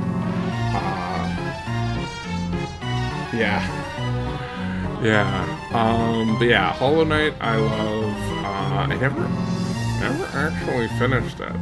I kind of got turned around and just eventually got distracted with other stuff. Still a great game, and I think I've, like, watched other people beat it, so, what other games? Actually, you know what? Let's just pop out. Oh, I spent so much time in Animal Crossing. During the pandemic and whatnot, when everybody else was. Oh, Pikmin. Specifically Pikmin 3, but also 4 and 2 and 1. But, like, Pikmin 3 was the first Pikmin game I played. That is such a beautiful little game. I did enjoy Persona 5 Royal, though I don't know if I will ever play another Persona game because that game was, like, such a time sink. Bastion, I played on the iPad, and that was an experience. I think it's actually harder on console, but the iPad version was almost like easy mode, but that game was probably the best mobile game I have ever played, because, like, they took this console game and they just made it awesome on an iPad. I actually still need to play Bravely Default 2. I played a little bit of the start and I didn't love it. Child of Light is a really nice, cute... I need to still play Nino. I own both Ni no Kuni games because they went on sale for really good prices, and I'd heard that they were good, and I just haven't gotten around to playing them. Yes, they made Hades. They also made Transistor, which I have not played. Yeah, Child of Light I loved, though it took me so long to realize that all of the dialogue was rhyming, because I really loved the one character that doesn't rhyme. Celeste is amazing, and it's too hard for me. I'm not good enough at video games. Oh, did I buy Down in Bermuda? It must have been on sale. So I actually let my friends' kids... their Switch is like my secondary Switch, so they get access to all of my games. So sometimes when games are just on a really good sale, I will buy them for a couple bucks, and it's kind of like, I like supporting indie developers, and it also means that, like, that game that I saw that I want to play someday, I will eventually. I played Earthlock. I think I played it actually on the Wii U, and I think the Switch version is supposed to be different, and I've never gotten around to actually playing it. Dragon Quest XI S Echoes of an Elusive Age. Oh my goodness. Have you played? I haven't actually played Fae. Or Fee. I bought it because I saw a trailer once and it looked really cool, and I have not gotten around to playing it. You will also see the Ori games, and I've played a lot of Ori 1, and then I just stopped, and I haven't played Ori 2 at all, and I hear that that's the better one, but they're really good, and I have only played a little bit of Eastward. I hear it's really good. It has not pulled me in yet. Okay. Yeah. So, 11S is honestly one of the best RPGs ever made. I will say, it takes a long time to get good. It is just a huge game, but it, and I nearly put it down so many times starting. because it just, the beginning of it is a bit of a slog, but once you get like 4 party members, it starts to like progressively get gooder and gooder and gooder, and then it just becomes phenomenal. It also, I feel like Final Fantasy VI was a big influence on it. It also has a character that, like, they're gay. It's never. They actually, like, have one bit where I don't know if it's, like, different in Japanese. I think I heard that it's the same in Japanese. But, like, you can clearly tell that the writers wanted it to be that his dad had trouble accepting him for being gay, but then somebody was like, let's make it something else. And it's like, really? The character calls you honey, and he owns a boat called the Salty Stallion that is captained by a muscly guy in, like, a bull-shaped BDSM mask. Uh, he's the he's the most queer-coded character you have ever seen. Yeah. But yeah, honestly, 11S. Make sure to get 11S though, not just 11. The graphics are apparently a little bit worse because they like downgraded it for the Switch, but they included a bunch of quality of life improvements that you do not want to go without. But yeah, so like you can get 11S for the PS4 and other consoles, but people may say like 11 looks a little bit better on PlayStation, but like just get S. You do not want to lose out on those quality of life features. But yeah, no, Dragon Quest 11S is just, it's such a fun game, and like you really kind of learn to care about the characters and yada yada. Like it's great. It was my first ever Dragon Quest game, and I'm gonna eventually get like the remake of 3, but I'm just waiting for it to go on sale because I'm on EI right now, and it doesn't feel super responsible. I have not played all of these. I will eventually maybe play some of them. Live Alive I really like, but I do need to finish that. Obviously love Mario Kart 8 Deluxe with all of the DLC. Oh, I still need to play Night in the Woods. I bought it because I heard that there's like a gay store. Oh, Omori. Have you heard of this game? It was made in RPG Maker of all things. It started out with somebody who like made a web comic, and then they eventually did a Kickstarter to make a video game, and there's some drama around it and whatnot, but I will say that the ending, like the whole game kind of feels like it's a really big setup for a brilliant ending, and the ending is just good. I feel like if you would have given fans like much of the game and then just asked them what do you think happens in the end, the writers probably would have done something else. But overall, playing the game and like wondering what's gonna happen, what things mean and stuff like that is honestly more fun than like finishing the game. But it's such a weird little game. It's a lot like Earthbound in terms of vibe. Yeah. Oh yeah, no, the Thousand Year Door, I enjoyed that, though people kind of always said, like, I need to play Owlboy. I finally bought it kind of recently. I have not actually played it. I hear it's really good. Octopath Traveler 1 and 2 I very much enjoyed. 2 is probably the better of the games. I do wish that they merged the stories of like, they did. All the stories kind of come together more in the end of 2. In the end of 1, there's like a secret hidden super boss, and then the different stories come together there, but it's one really needed somebody to give the developers more feedback about the story. The gameplay, though, is so fun. Um, I still need to actually. I played a little bit of Paper Mario 64, but I haven't actually done the whole thing. Like I said, I love Pikmin. Um, I started with 3, then eventually 1 and 2 came out, so I bought those. I actually got this on the Wii U, and I got it for free because I got a deluxe Wii U, and it came with, like, basically just download 2 big games, and um, so I got Pikmin 3, and then, so when it came out on Switch and it had more content, once it went on sale, I was like, I will pay $50 for essentially a little bit of DLC. Oh, Pikmin is so good. I enjoyed Rayman Legends, but, like, I didn't love the controls, and I didn't get that far in it.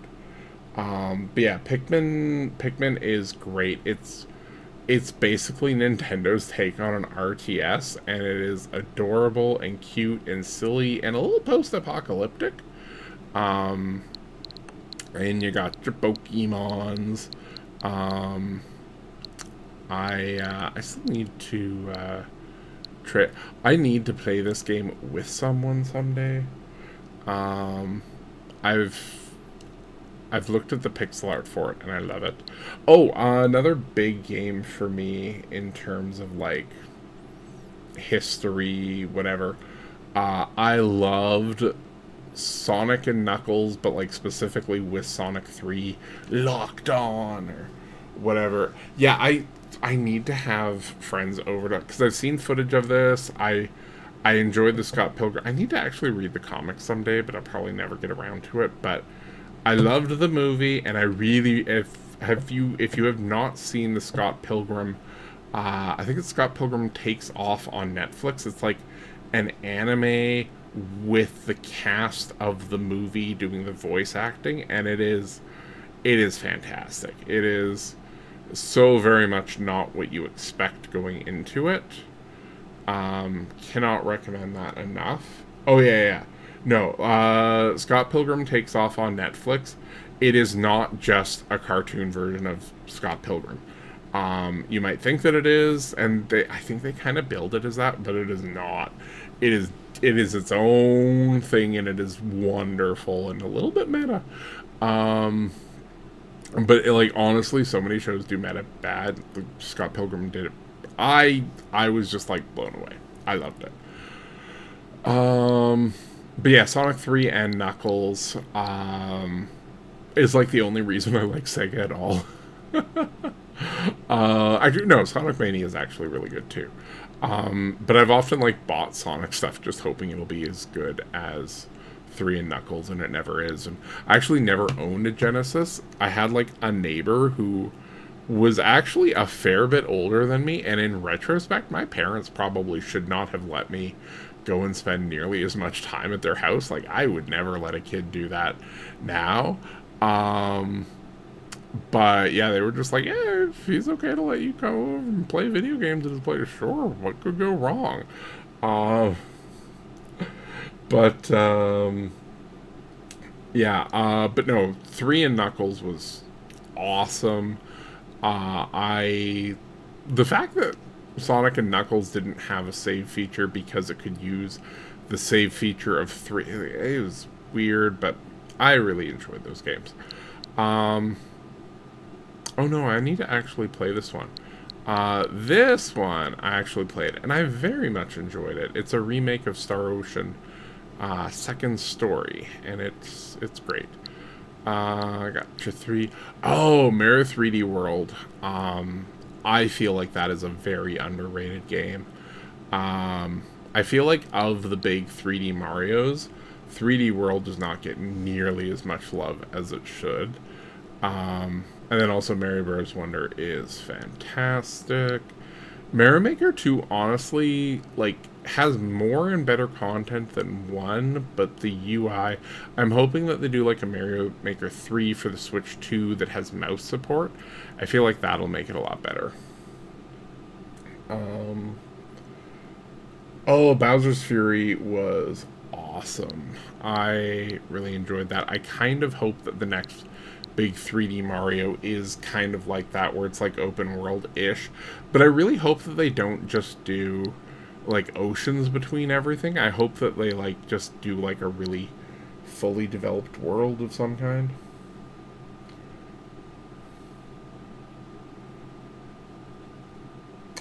Yeah, no, I definitely feel like the Kaizo mods and stuff definitely influenced Mario Maker, and I mean they're right to try and do that. I need to actually play Tales of Vesperia and I have. Oh, yeah, Echoes of Wisdom was really good. Link's Awakening was okay. I mean, I played it on Game Boy, so I don't even think I actually finished it on the Switch. But this game, Wild at Heart, is fantastic. Highly, highly recommend it. It's heavily influenced by Pikmin, so like play Pikmin first. But this one's more like 2D, and it's got this really funny, kind of interesting story.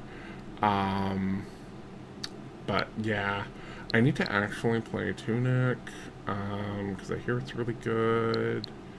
Haven't actually really played Wargroove. I should stop looking at all the games that I haven't played. Oh man, I wanted to love Yooka-Laylee. I just couldn't get into it. Part of me is tempted to buy like the reboot that they're making. I think I kickstarted Yooka-Laylee because I loved Banjo-Kazooie so much when I was a kid. Okay, so if you like I still need to actually play Messenger, but if you like the Messenger, did you know that Sea of Stars, the game that I was playing and I'm gonna go back to, is actually a prequel to the Messenger?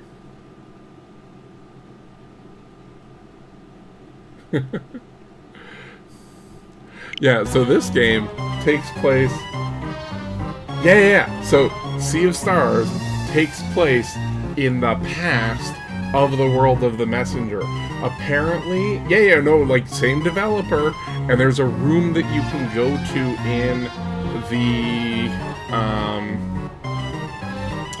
Yeah, oh man, okay, so Sabotage Studios, the ones who made the Messenger, they made this game. I only bought the Messenger because I love this game. I still haven't gotten around to playing it. But there's apparently a room in the Messenger where you hear something about the Solstice Warriors. That's the main characters of this game. There's some timey-wimey stuff that happens. Especially if you paid... I haven't played the Messenger, but there's like a bunch of payoffs in this game where you will be like, oh, that's how so-and-so got into the Messenger, and things like that. So yeah, you definitely need to play this game. I'm gonna go beat a boss now. And remember, it is on sale.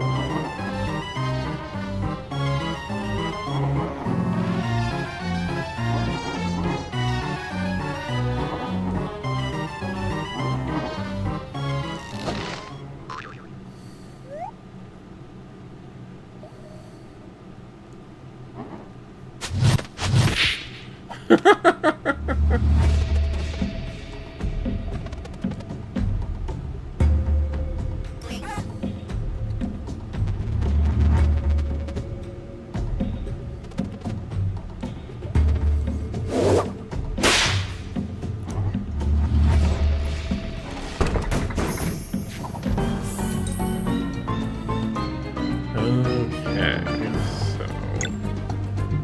Oh, it doesn't tell me what she's weak to.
I love this attack. 'Cause I get to heal and attack.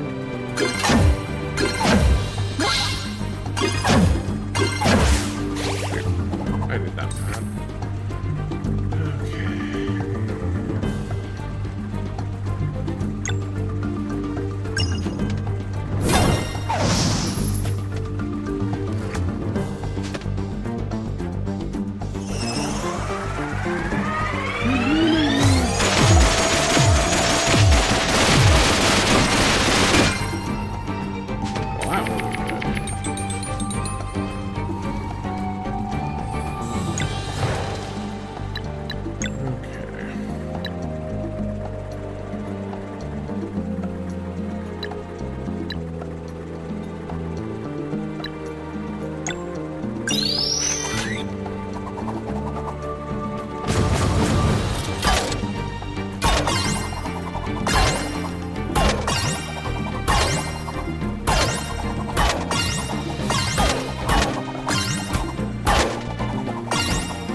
You have a good one, Thomas. Thanks for stopping by.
Hey, Sid.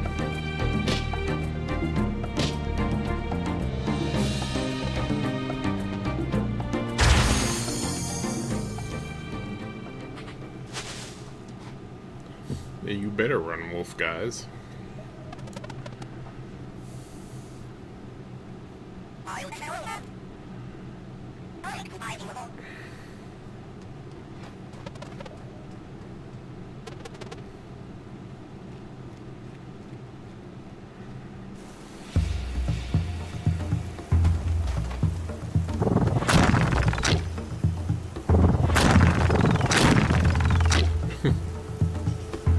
I guess that's where I'm supposed to go. It was a lot easier than first boss. Maybe it's just because I remembered how to play the game.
This is gonna wrap it up. I don't think anything really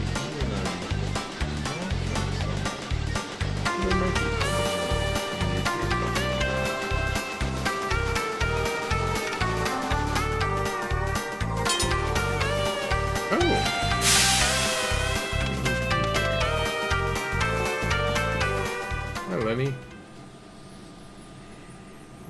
You stopped by just as I was getting ready to wrap it up.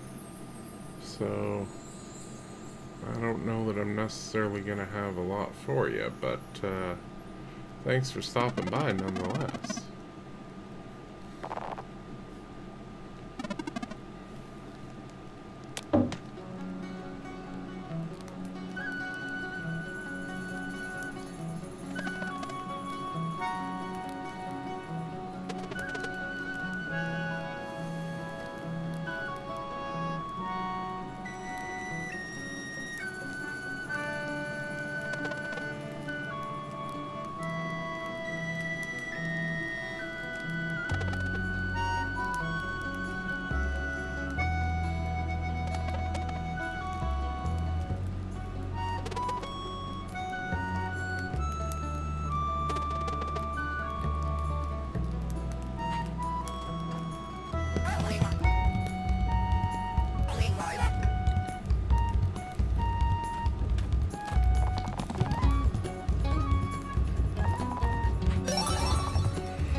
Just packing up the game,